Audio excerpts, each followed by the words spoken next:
Yondu outclasses 97% of the MCU villains with complete ease. And I'm gonna go one by one and prove it. The only reason they killed him off is because Thanos was coming out on the scene. And how is Thanos gonna be the big bad when this freaking dude Yondu was doing crap like this? This scene alone shows how OP this brother was. Literally taking out small armies as he controls this arrow with his heart. Not his mind, his heart. Ripping through people's chests like it's a freaking lightsaber, going through walls, going through steel doors. People are falling all over the freaking place and this brother's just walking casually. He ain't got nothing to worry about. You know what? You don't believe me. Let's start with the first villain, Loki. He's strong, he's tricky, he got some moves up his sleeve, and he's instantly catching an arrow through the chest. Yondu ain't going out like no Agent Coulson up in here. He's sending that arrow mock biscuit right through this brother. But no disrespect to my brother Loki right now because he's literally holding everything together. But it's best you sitting there besides fighting Yondu. Let's bring on Ironmonger. This Mr. Clean looking brother is catching an arrow through his bald head. He could be in the suit,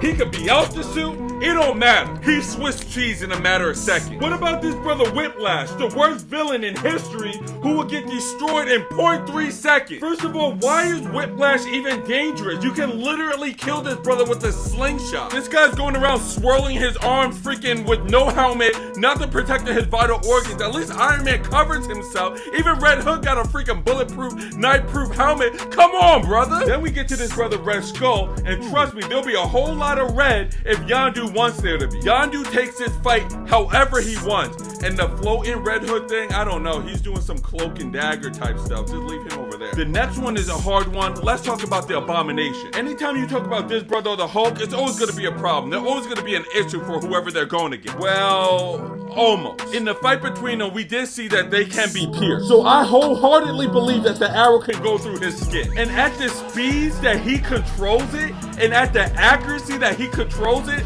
I believe his brother's gonna put that arrow in him 300 times before he can even get to him. Unless the fight starts with Abomination literally holding his neck, this brother Yondu got it. But then that brings us to the Destroyer armor. Yeah, this is the small percentage Yondu is losing to. A 100-ton lifting, practically invulnerable to all forms of physical damage, energy manipulation, celestial fighting, mystic armor created by Odin and enchanted with his magic. Yeah, Yondu's gonna take his first L right here. And while we're in the metal family, let's bring up Ultron. Ultron is extremely hard to save because basically this brother is the carnation of the toxic side of the internet that manifested himself in a killbot. And he makes countless bodies and as many bodies as he needs. Now, one of the key moments that I remember is that when Captain America threw his shield at him, it actually got stuck in him. And in the fight between him and Iron Man, we literally saw this brother get blown up to smithereens. So seeing that his armor could get blown up or even pierced through, I'm thinking Yondu arrows going right through him a lot of time. Now, one issue is that this brother Ultron started going to the gym, started using a little bit of creatine,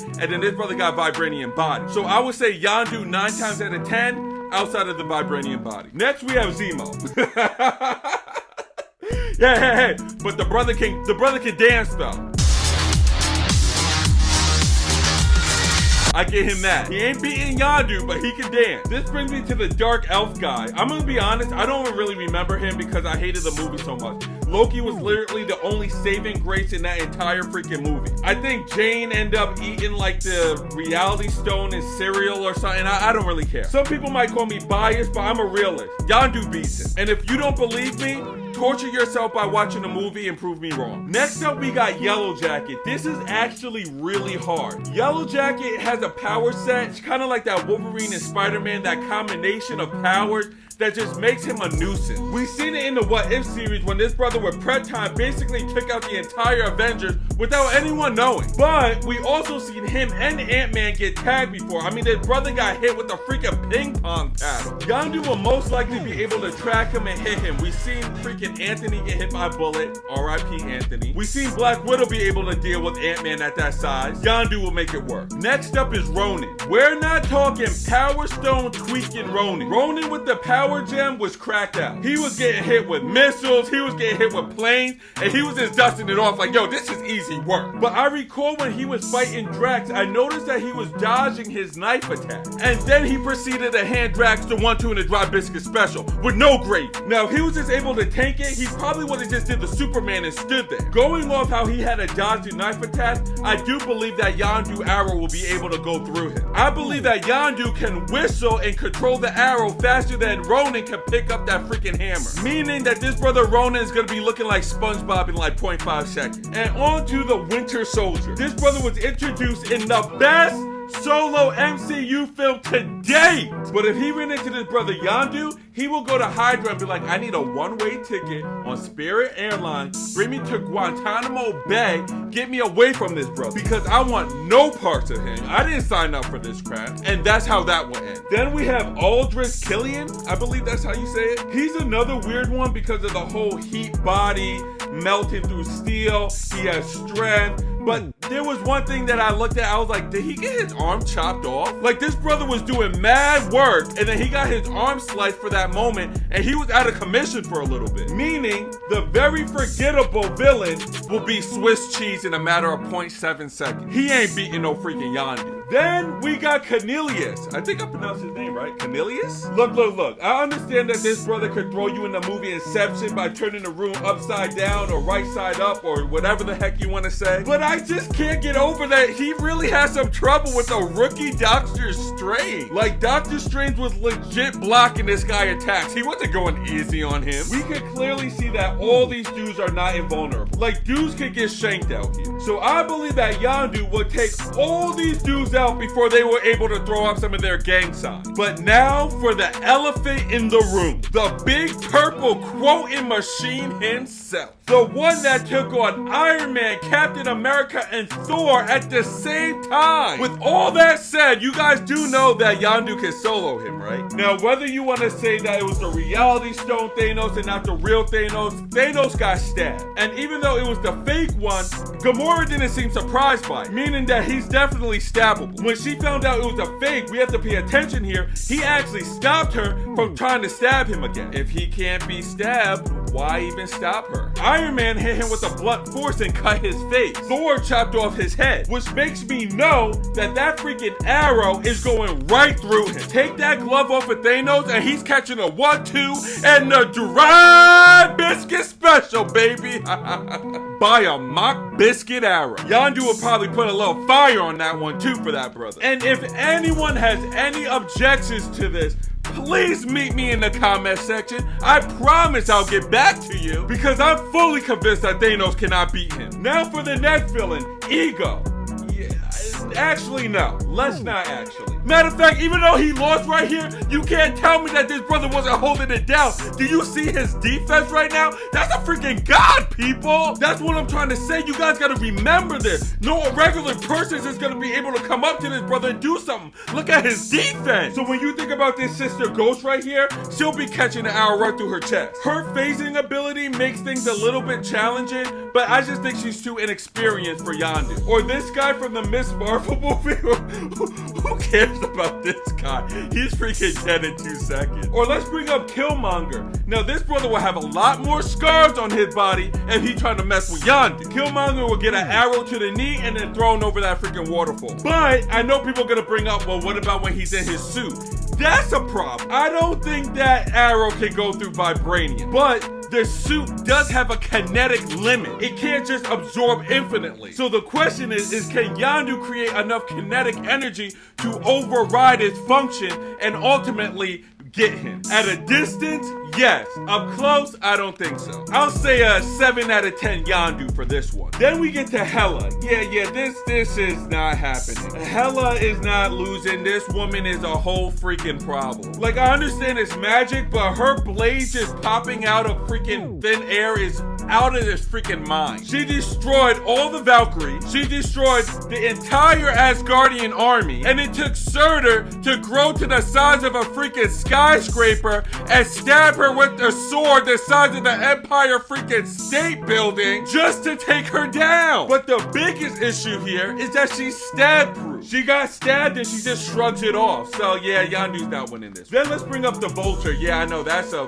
humongous drop in quality. Yeah, the Vulture should just stay fighting Spider-Man because he ain't beating no freaking Yondu. And while we're on Spider-Man villains, let's talk about Mysterio. Now, this one was a hard one because I actually believe that Mysterio will be a very big issue for Yondu. The level of illusions he was doing in this freaking movie was insane. If you don't have a Spidey sense, I don't know how anybody who isn't invulnerable to bullets can actually beat him. Remember, Mysterio's the reason why Old Man Logan killed the entire X-Men. Those illusions is no joke. I truly believe that this brother Yondu will be put in the mind blender with this dude Mysterio. And in the midst of his confusion, end up just getting popped in his head. Real talk. So unfortunately, I give this one to Mysterio. Now this brings me to my girl Agatha with the best song in Disney. Yeah, she's not losing.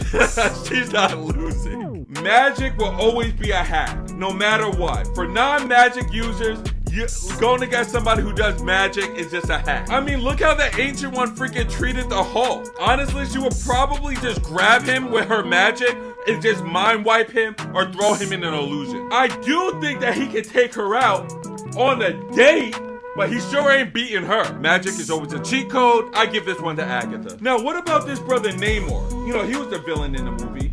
Hear me out. Dude is getting sauce. Number 1, the arrow moves faster than Namor. Number 2, Yondu controls the arrow good enough to get Namor. Number 3, Namor's about to get filleted like a fish. What about the weird clammy guy with the freaking pheromones? Yeah, he's dead. And good for him. He was like the creepy, annoying type of evil. And how did his shield know about this guy freaking sharing their airspace somewhere? Dude's just got a freaking tower in the sky and S.H.I.E.L.D. doesn't know about it? Come on, S.H.I.E.L.D., step it up. Okay, let's get to Wanda. Okay, yeah, we're not gonna waste our time on that one. Green Goblin, he gets his glider wrecked and then he gets wrecked. What about Arthur from Moon Knight? Yeah, dude got shot, so he's catching an arrow to the knee. Get this guy out of here. Then it brings us to Gorr the God Killer. First of all, this brother was doing some weird new sci-fi, creepy horror movie stuff. It's unfortunate that he was thrown in a freaking comedy movie. The dude was basically as strong as Thor.